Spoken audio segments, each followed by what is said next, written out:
Gente, ler a Bíblia é bom demais, sim.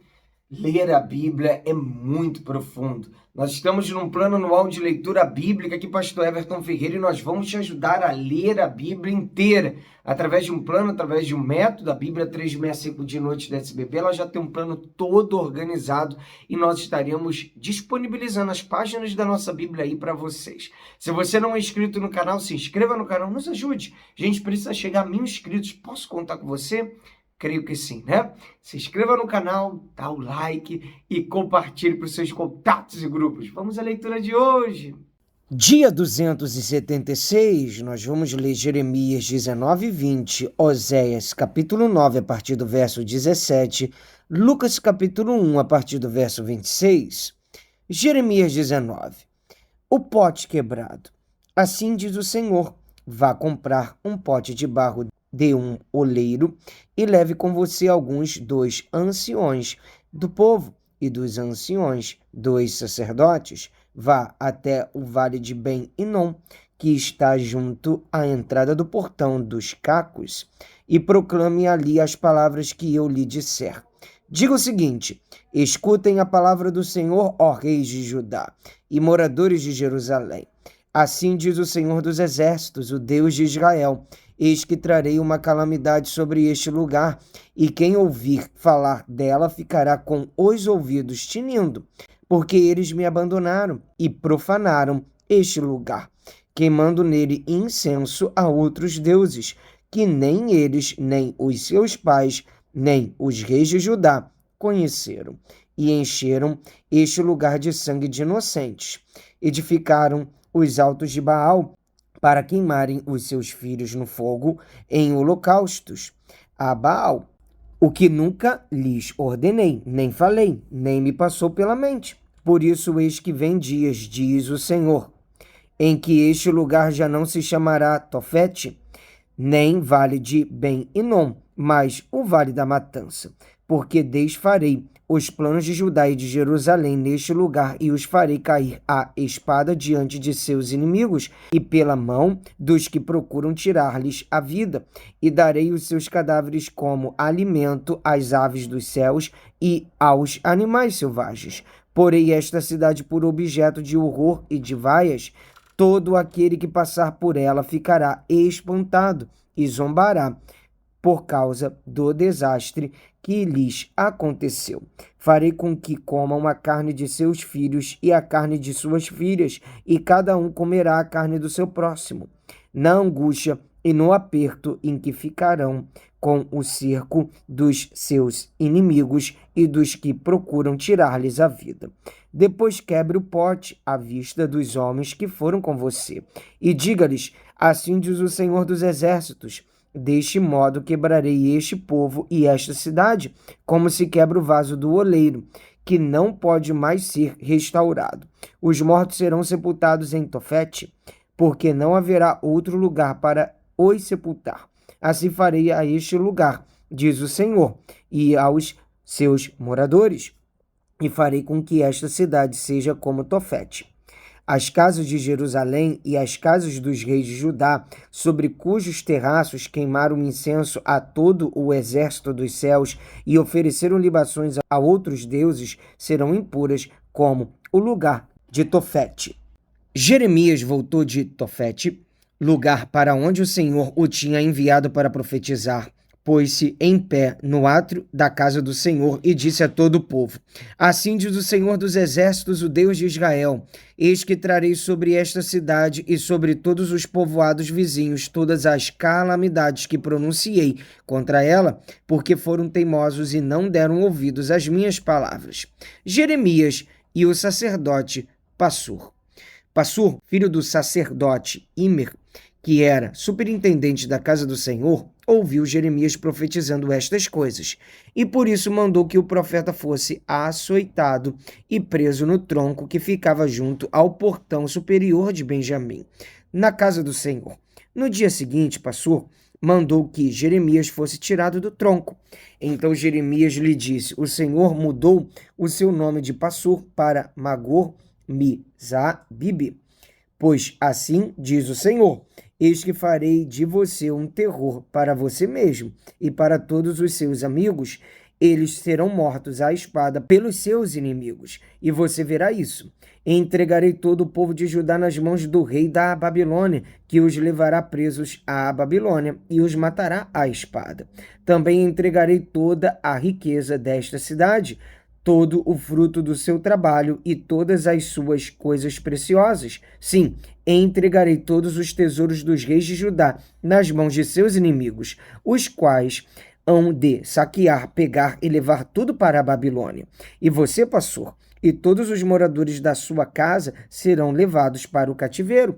Você irá à Babilônia, onde morrerá e será sepultado, você e todos os seus amigos, os quais você profetizou falsamente.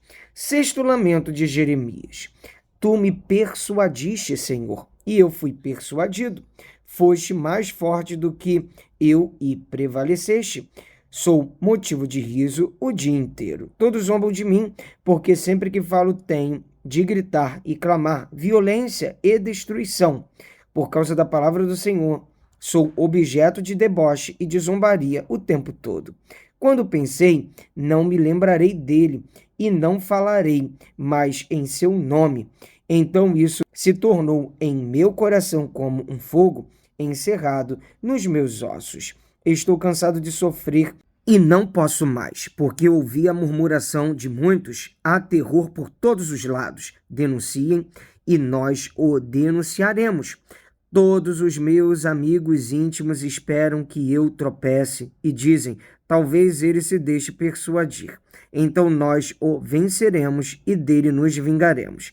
Mas o Senhor está comigo como um poderoso guerreiro.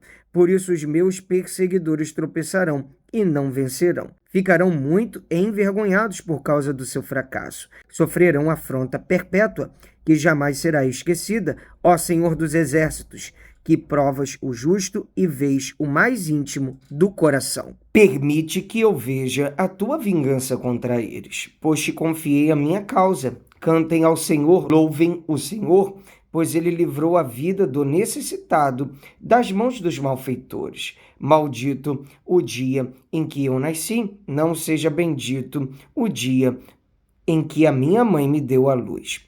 Maldito o homem que deu a notícia a meu pai, dizendo, nasceu o seu filho, é um menino, causando-lhe grande alegria. Que esse homem seja como as cidades que o Senhor, sem ter compaixão, destruiu. Que ele ouça gritos de dor pela manhã e alarido de guerra ao meio-dia, porque não me matou no ventre materno. Então a minha mãe teria sido a minha sepultura, e ela teria ficado para sempre grávida, porque saí do ventre materno tão somente para vir trabalho e tristeza, e para que se consuma de vergonha os meus dias. Vamos ler agora o livro de Oséias, capítulo 9, verso 17. O meu Deus os rejeitará, porque não lhe dão ouvidos e andarão sem rumo entre as nações. Israel semeou maldade e colherá destruição. Capítulo 10. Israel era uma videira de ramagem viçosa que dava o seu fruto. Quanto mais abundantes os frutos, maior o número de altares. Quanto mais a terra produzia, tanto mais embelezavam as colunas sagradas. O coração deles está dividido e agora terão de pagar por isso. O Senhor quebrará os altares deles e destruirá as colunas sagradas. Agora eles vão dizer, não temos rei, porque não tememos o Senhor e o rei que poderia fazer por nós. Falam palavras vãs, juram falsamente e fazem alianças. Por isso, o juízo brota como erva venenosa nos sulcos dos campos. Os moradores de Samaria ficarão com medo por causa do bezerro de Bet-Aven. O seu povo se lamentará por causa dele, e os sacerdotes idólatras tremerão por causa da sua glória, que já se foi. Também o bezerro será levado à Assíria como presente para o grande rei. Efraim se cobrirá de vexame, e Israel ficará com vergonha do seu ídolo de madeira. O rei de Samaria será como lasca de madeira na superfície da água. Os lugares altos de Aven que são o pecado de Israel, serão destruídos. Espinhos e ervas daninhas crescerão sobre os seus altares. E o povo dirá aos montes: cubram-nos, e as colunas caiam em cima de nós. Deus dá a sentença contra Israel. Desde os dias de Gibeá, você pecou, ó Israel, e nesse pecado você permaneceu. Será que a batalha contra os filhos da perversidade não há de alcançá-los em Gibeá? Eu os castigarei na medida do meu desejo. Os povos se ajuntarão contra eles quando eu os punir por causa de sua dupla transgressão. Porque Efraim era uma bezerra domada, que gostava de pisar o trigo na eira, coloquei o jugo sobre o seu belo pescoço. Atrelei Efraim ao carro, Judá lavrará, Jacó lhe desfará os torrões. Então eu disse: semeiem a justiça e colham a misericórdia. Lavrem o campo não cultivado, porque é tempo de buscar o Senhor, até que ele venha e chova a justiça sobre vocês. Vocês lavram para a maldade, colheram a injustiça e comeram os frutos da mentira. Vocês confiaram nos seus carros de guerra e na multidão dos seus valentes, e por isso entre o seu povo se levantará o tumulto de guerra, e todas as suas fortalezas serão destruídas, como Salmã destruiu Bet-Arbel no dia da batalha. As mães foram despedaçadas com os seus filhos, assim se fará com você, ó Betel, por causa da sua grande maldade. Ao amanhecer, o rei de Israel será totalmente destruído. Vamos ler agora o livro de Lucas, capítulo 1, a partir do verso 26. O nascimento de Jesus é anunciado.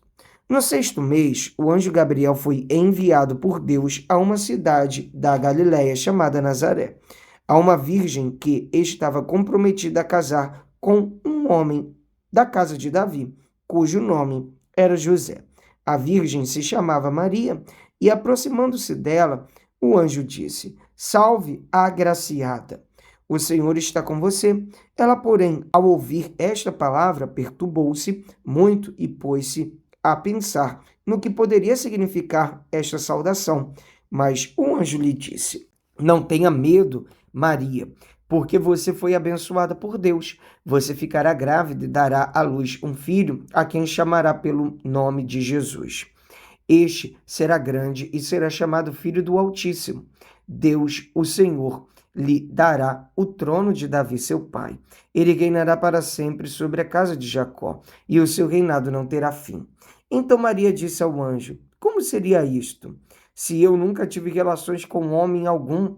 O anjo respondeu: O Espírito Santo virá sobre você e o poder do Altíssimo a envolverá com a sua sombra. Por isso também o ente santo que há de nascer será chamado Filho de Deus. E Isabel, sua parenta, igualmente está grávida, apesar de sua idade avançada, sendo este já o 6º mês de gestação para aquela que dizia ser estéril, porque para Deus não há nada impossível. Então Maria disse: Aqui está a serva do Senhor, que aconteça comigo conforme a sua palavra. Então o anjo foi embora. Maria visita Isabel. Naqueles dias, Maria se aprontou e foi depressa à região montanhosa, a uma cidade de Judá. Entrou na casa de Zacarias e saudou Isabel. Quando Isabel ouviu a saudação de Maria, a criança lhe estremeceu no ventre. Então Isabel ficou cheia do Espírito Santo e exclamou em alta voz: Bendita é você entre as mulheres e bendito o fruto do seu ventre. E que grande honra é para mim receber a visita da mãe do meu Senhor. Pois logo que me chegou aos ouvidos a voz da saudação que você fez, a criança estremeceu de alegria dentro de mim. Bem-aventurada a que creu, porque serão cumpridas as palavras que lhe foram ditas da parte do Senhor. O cântico de Maria. Então Maria disse: A minha alma engrandece ao Senhor, e o meu espírito se alegrou em Deus, meu Salvador, porque ele atentou para a humildade da sua serva, pois desde agora todas as gerações me considerarão bem-aventurada. porque o poderoso me fez grandes coisas. Santo é o seu nome, a sua misericórdia vai de geração em geração sobre os que o temem. Agiu com o seu braço valorosamente, dispersou os que no coração alimentavam pensamentos soberbos, derrubou dos seus tronos os poderosos e exaltou os humildes, encheu de bens os famintos e despediu vazios os ricos. Amparou Israel seu servo, a fim de lembrar-se da sua misericórdia, a favor de Abraão e de sua descendência para sempre, como havia prometido aos nossos pais. Maria permaneceu cerca de 3 meses com Isabel e voltou para casa. Graças a Deus, mais um dia de leitura bíblica concluída. Até aqui nos ajudou o Senhor. Vamos avançando de passo em passo, de fé em fé. Te espero aqui amanhã. Um abraço. Pra cima!